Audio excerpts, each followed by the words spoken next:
கபினி அணையில் இருந்து காவிரி ஆற்றில் திறக்கப்படும் தண்ணீரின் அளவு 20,000 கன அடியாக உயர்ந்துள்ளது. காவிரி நீர்பிடிப்பு பகுதிகளில் பெய்து வரும் கனமழை காரணமாக கர்நாடகாவில் காவிரி ஆற்றின் குறுக்கே கட்டப்பட்டுள்ள கிருஷ்ணராஜ சாகர் மற்றும் கபினி அணைகளுக்கு நீர்வரத்து அதிகரித்து காணப்படுகிறது.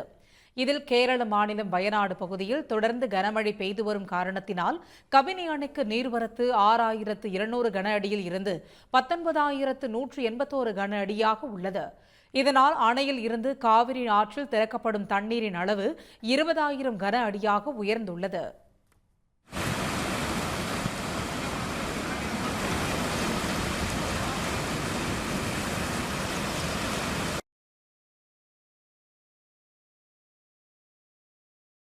நூற்று 24.80 அடி உயரமுள்ள கிருஷ்ணராஜ சாகர் அணையில் இருந்து தொடர்ந்து 3வது நாளாக காவிரி ஆற்றில் 1000 கன அடி தண்ணீர் திறக்கப்பட்டு வருகிறது.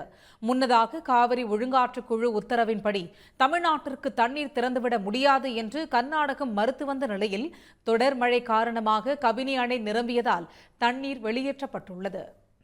உடனுக்குடன் செய்திகளை தெரிந்து கொள்ள சன் நியூஸ் பெல் ஐகானை கிளிக் பண்ணுங்க.